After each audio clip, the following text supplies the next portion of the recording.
Imagine um sistema onde o prazer é calibrado, a expectativa é programada e o seu impulso é o produto mais valioso. Um universo onde cada som, cada luz, cada botão piscando foi desenhado para capturar sua atenção, manipular sua emoção e te manter lá, clicando, sonhando, perdendo. Onde influenciadores sorriem, bônus brilham e a ideia de sorte é apenas uma ilusão cuidadosamente vendida. Atrás dos personagens fofos, dos rolos coloridos e das promoções irresistíveis, existe uma engenharia invisível, feita por designers, psicólogos e algoritmos que entendem seu cérebro melhor do que você mesmo. Um mundo onde não é você quem joga, é você que é jogado. Mas como esse sistema funciona? Por que tanta gente continua apostando mesmo depois de perder tudo?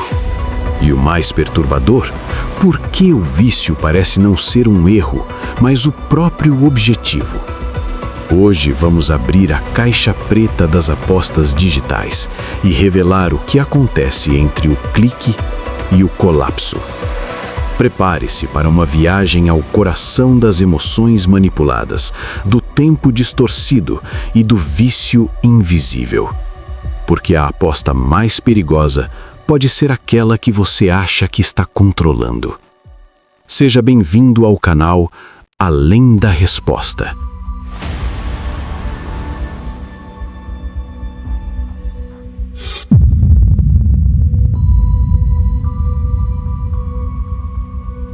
Imagine um homem diante de uma tela. Não há estratégia clara. Ele já perdeu, mais de uma vez, mas algo nele insiste. Seus olhos não se movem, o corpo está tenso e a respiração é curta, como se o próprio silêncio o pressionasse a decidir logo. Só uma certeza atravessa a consciência: a nova rodada pode mudar tudo.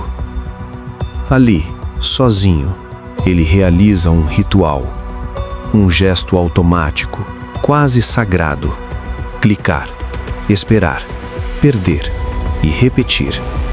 Como um monge do acaso, preso num templo de algoritmos. Não há mais dinheiro na conta, mas ainda existe crédito emocional. Ele não aposta apenas pelo que pode ganhar, mas pelo que acha que não pode perder. O que prende esse homem não é a vitória, é a sensação de que a vitória está próxima. Cientificamente, isso tem nome: recompensa antecipada. Antes mesmo do resultado ser revelado, o cérebro já está inundado de dopamina, o neurotransmissor do prazer, da motivação, do desejo. E quanto mais imprevisível o resultado, mais intensa é essa liberação. O corpo vibra, mas não por ganhar. Vibra por imaginar que vai ganhar. Essa expectativa é um alimento poderoso. O sistema límbico, responsável pelas emoções, responde como se fosse real. E isso basta para manter o ciclo girando. O prazer não precisa de sentido, vem da promessa. Os cassinos não são caóticos, são calculados. Cada luz, som, vibração e animação foi cuidadosamente projetado para manter o jogador no estado de quase. Mensagens como "foi por pouco", "você está perto", "quase ganhou", não são erros de interface, são ferramentas de manipulação emocional. O algoritmo não quer que você ganhe, ele quer que você sinta que estava quase lá. Porque esse quase ativa o mesmo circuito de prazer que uma vitória real. Só que com um detalhe a mais: ele instiga a repetição. O cérebro começa a acreditar que o padrão está se revelando, que é só mais uma tentativa até a vitória. E é exatamente aí que o vício começa a se construir. Mesmo perdendo, o jogador começa a ver padrões. A mente começa a acreditar que com pequenas mudanças, a vitória pode ser forçada. Ele muda a aposta, muda o tempo de clique, a máquina, mas não percebe que está controlando o incontrolável. O sistema é aleatório, mas desenhado para parecer lógico. Os algoritmos são complexos o suficiente para que o usuário sinta que está decifrando algo, mas não está. Ele está sendo conduzido. A cada rodada, o controle se torna mais ilusório e a frustração mais internalizada. A essa altura, não é mais o ganho que move o jogador. É o gesto. Clicar, apostar, esperar, perder, recomeçar. O ato físico se tornou um ritual de alívio, mesmo diante da perda. O cérebro agora responde ao gesto como se fosse recompensa. A dopamina deixa de depender do resultado. Ela surge só pela repetição. O corpo se acostuma. O prazer não precisa mais de sentido. O jogador não sabe mais por que está jogando. Não se trata de ganhar ou perder. Se trata de não conseguir parar. O sistema foi bem sucedido. Ele criou um ciclo que se retroalimenta. E a cada novo clique, há menos escolha, menos controle, menos liberdade. Porque onde termina o entretenimento, começa a manipulação invisível. O jogador já não se reconhece. Sua identidade se dissolve entre toques de botão e probabilidades ilusórias.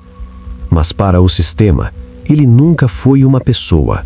Sempre foi um dado estatístico, um número em um gráfico de retenção. O jogo que ele acreditava controlar sempre o controlou. E o mais perturbador é que tudo isso foi cuidadosamente arquitetado para acontecer assim. Porque o vício não é um efeito colateral, é o produto principal. No próximo capítulo, vamos abrir o código por trás da experiência e revelar como engenheiros, designers e psicólogos moldam comportamentos, memórias e até a percepção de tempo.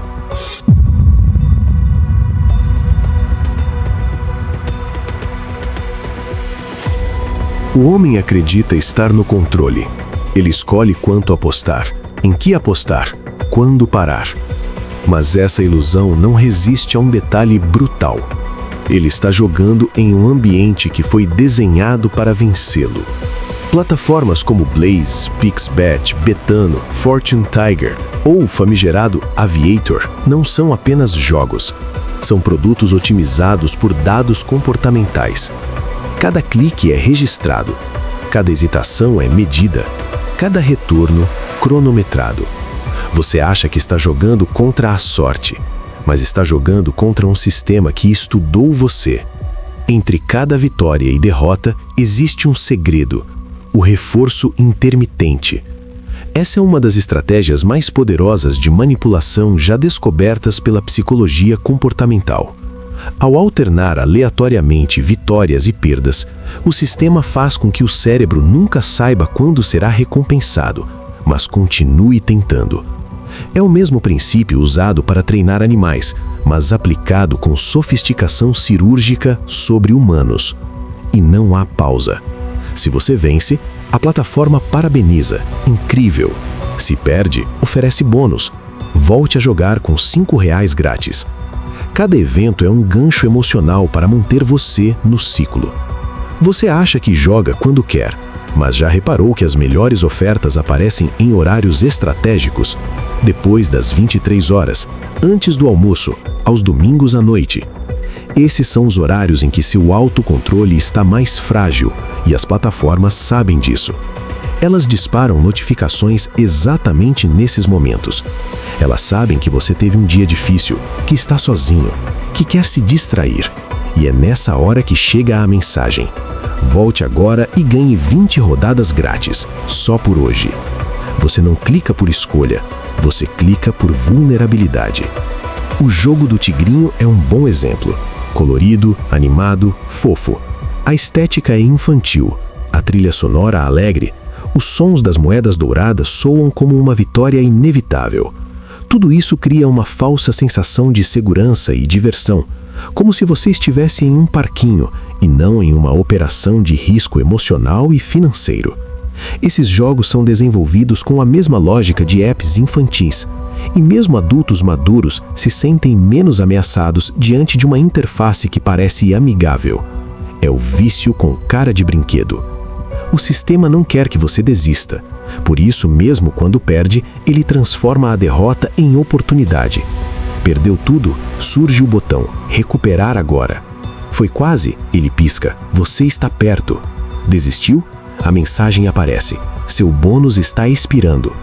É a arte da persuasão psicológica. Não é você que decide voltar, é o sistema que não deixa você sair. E o mais cruel, ele faz isso parecer escolha. No fim, o vício já não é mais uma consequência, ele é o propósito do design. Por trás dos personagens fofos, das luzes vibrantes, dos bônus e da gamificação, existe um sistema treinado para reconhecer cada fraqueza humana e monetizá-la. Você não está jogando, você está sendo jogado. No próximo capítulo, vamos descer mais fundo e entender o que acontece dentro da mente de um viciado. Quais áreas do cérebro são sequestradas, como o sistema afeta memória, motivação, autocontrole. E por que, mesmo consciente de tudo isso, ele ainda continua jogando?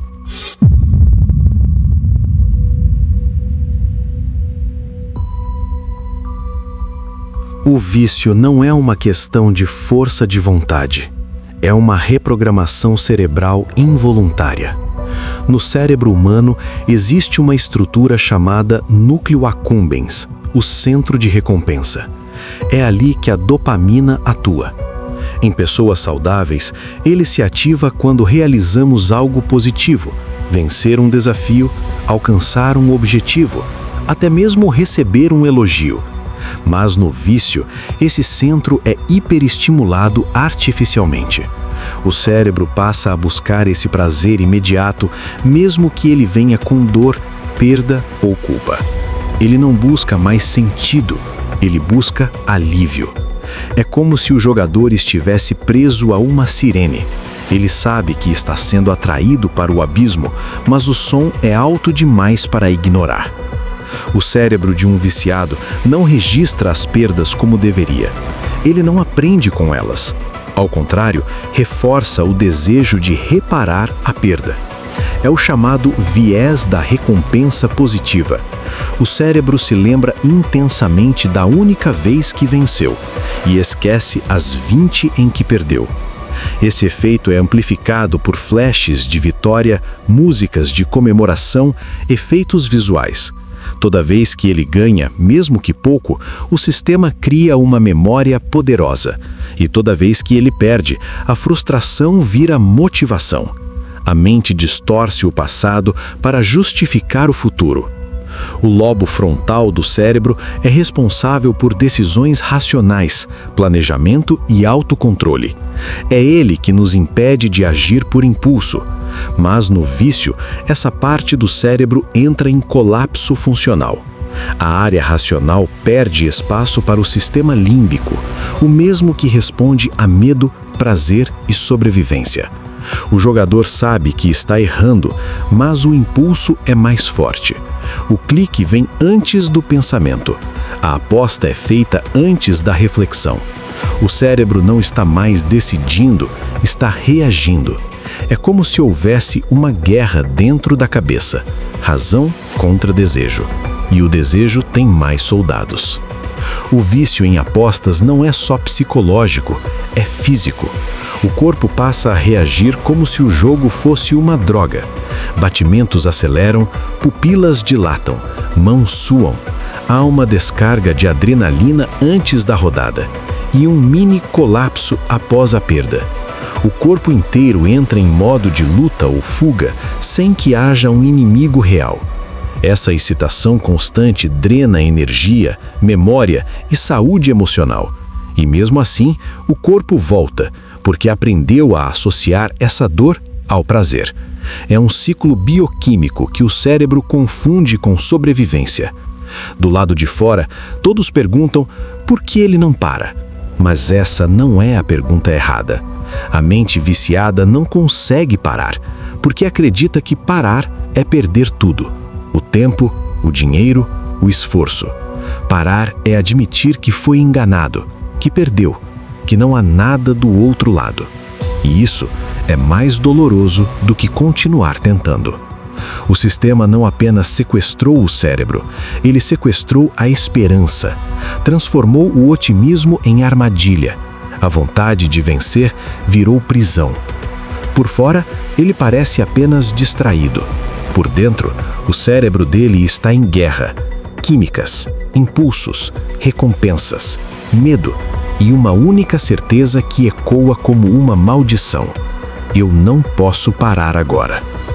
No próximo capítulo, vamos explorar como o vício se infiltra nos lares, nas famílias, nas redes sociais e como a indústria das apostas transforma desespero em lucro.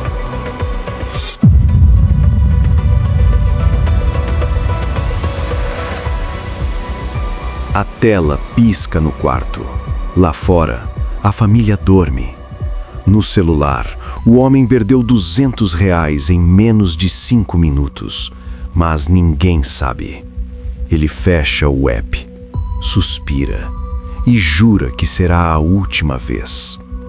Na manhã seguinte, ele acorda mais calado, tenso, irritado sem motivo. Diz que está cansado, que o trabalho está difícil, que o sono não vem. Mas a verdade é outra. Ele está carregando uma guerra invisível dentro de si. E como todo vício escondido, ele começa a contaminar o ambiente ao redor. No extrato bancário, tudo parece comum.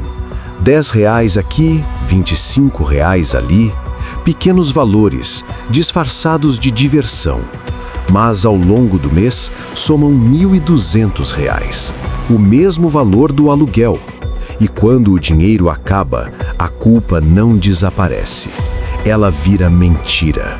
Foi o cartão que passou errado. Alguém usou meu Pix? Foi um gasto imprevisto. O vício ensina a manter as aparências. Mas as contas continuam chegando e os buracos crescem, não só no bolso, mas nos vínculos. Primeiro vêm as desculpas, depois as ausências. Momentos em família começam a ser trocados por só mais uma rodada.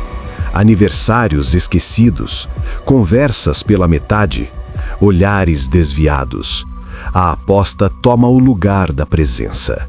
E com o tempo, a pessoa viciada já não responde por palavras, mas por defensividade.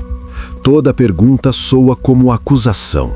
Toda tentativa de ajuda parece invasão. O vício isola e o silêncio cresce. Crianças observam, sempre, mesmo quando não entendem o que está acontecendo. Elas percebem o sumiço, o estresse, o olhar distante. E quando crescem cercadas por essa normalização do vício, a aposta deixa de ser tabu, vira rotina, vira brincadeira, vira destino. No TikTok, no YouTube, nos stories, elas veem influenciadores exibindo ganhos astronômicos, estratégias infalíveis, links promocionais.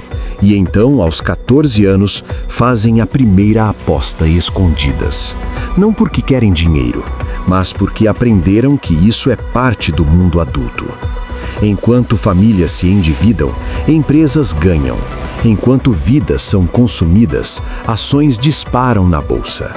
Para cada jogador perdido, existe uma planilha celebrando metas batidas. O sofrimento é lucrativo. E essa é a verdade mais cruel. O sistema não apenas permite o vício, ele depende dele. Sem a minoria de jogadores compulsivos, aqueles que gastam 5, 10, 20 mil por mês, muitas dessas plataformas não seriam rentáveis. Ou seja, o vício não é uma exceção, é o modelo de negócios. Quando alguém aposta, o impacto não termina naquela pessoa. Ele ecoa nas finanças da família, na educação dos filhos, na saúde dos lares. E enquanto isso, a máquina segue girando. Lucra com o silêncio, com a vergonha, com o desespero disfarçado de diversão.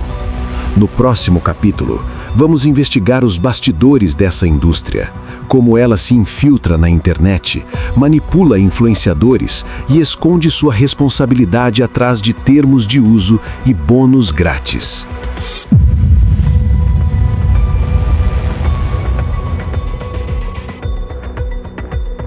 Nos anúncios, tudo parece inofensivo.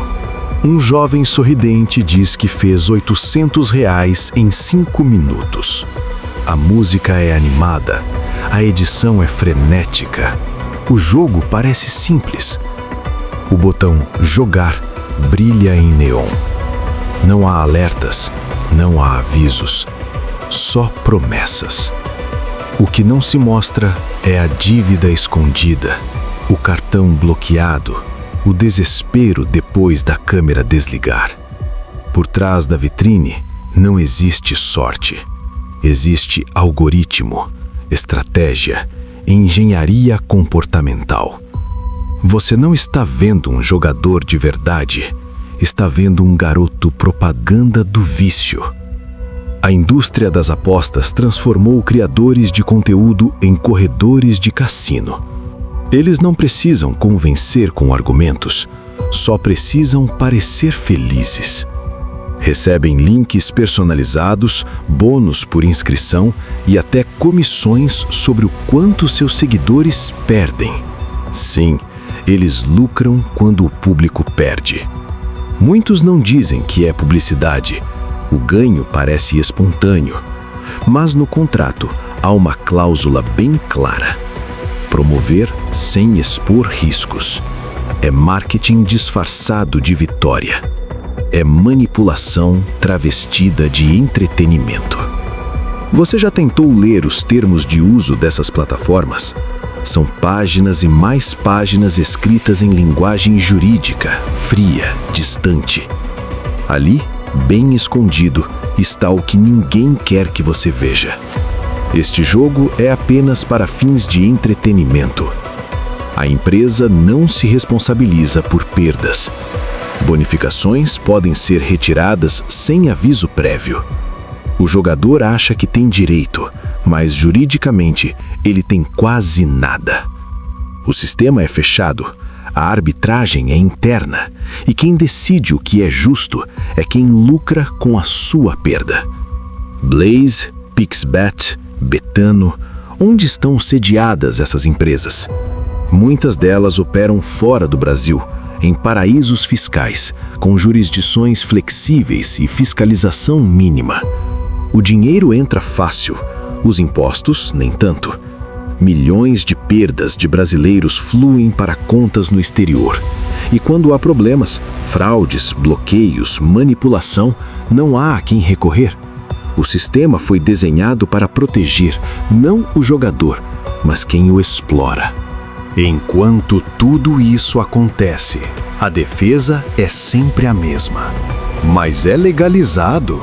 Cada um é responsável pelas próprias escolhas. É só um jogo.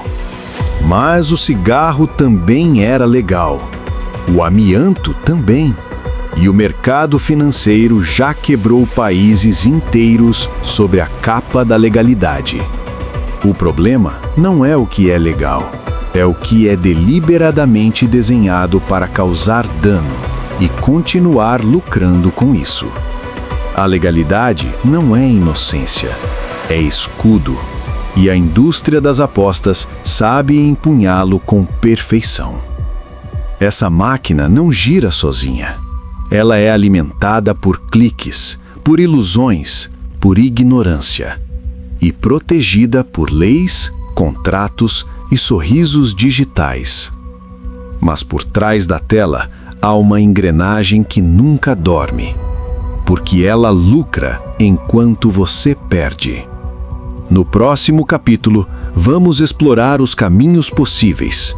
Existe saída? Quais estratégias, políticas públicas e decisões individuais podem quebrar esse ciclo?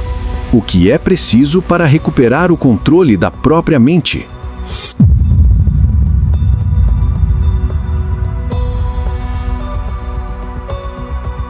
Toda jornada no vício começa com um clique, mas toda saída também começa com um instante. Às vezes, é o boleto não pago.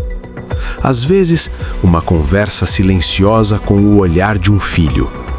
Outras vezes, é o vazio após a aposta. Onde antes havia emoção, agora há apenas cansaço. É ali que algo se quebra. E onde algo novo pode começar. Reconhecer o problema não é fraqueza, é o primeiro sinal de recuperação. O vício mente, mas a consciência pode responder.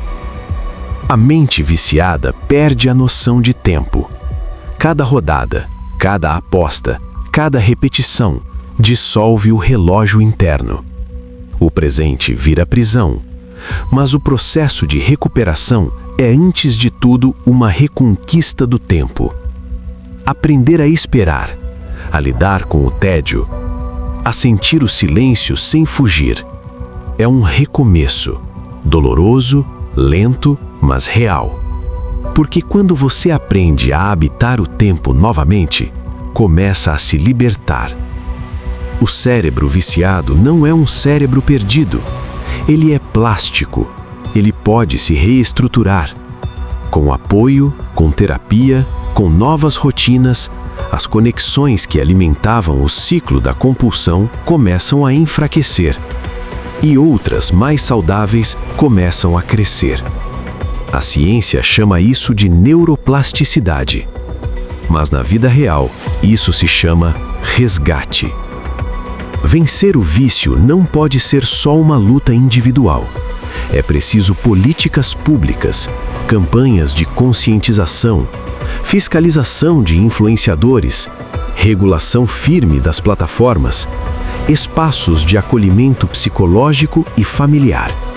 Porque enquanto a indústria investe milhões para viciar, a sociedade ainda investe muito pouco para proteger. Romper esse ciclo não é só um ato pessoal, é um ato político. Dizer não é recusar um jogo. É recusar um sistema que tenta transformar sua atenção em produto, seu tempo em lucro, sua dor em estatística. Dizer não é reaprender que o vazio também é parte da vida. Que nem todo desconforto precisa ser preenchido com estímulo. Que há beleza na espera, no silêncio, no real. É dizer, eu não sou o que o algoritmo quer que eu seja. O sistema das apostas é uma máquina bem lubrificada. Mas até a engrenagem mais sofisticada depende de uma única coisa: que você continue clicando. E talvez o gesto mais radical, mais poderoso, seja parar. Parar de apostar. Parar de fugir. Parar de aceitar que isso é normal. Porque onde termina a manipulação invisível, pode começar algo novo. O controle, a reconexão, a liberdade. Por trás de cada clique, de cada bônus chamativo e de cada vitória quase garantida, existe algo muito maior do que entretenimento digital. Existe um sistema calculado, feito para ativar impulsos, manipular emoções e aprisionar mentes. O vício em apostas não nasce do acaso. Ele é o produto final de um design estratégico, testado, otimizado e invisível. E o que está em jogo não é só dinheiro, é tempo, é autocontrole, é a liberdade de pensar por si mesmo. Quando olhamos para essa indústria, não estamos apenas falando de cassinos virtuais ou aplicativos chamativos. Estamos olhando para um reflexo distorcido da nossa sociedade, onde o algoritmo vale mais do que a ética e onde o desespero de muitos alimenta o lucro de poucos. Se esse vídeo despertou em você a vontade de entender o que acontece por trás das telas, se te fez questionar como nossas emoções estão sendo usadas como combustível de um sistema silencioso, inscreva-se no canal, curta este vídeo, compartilhe com quem também sente que está sendo manipulado e comente o que mais te chocou nessa história. Porque aqui a gente não se contenta com a superfície. Aqui A gente vai sempre além da resposta.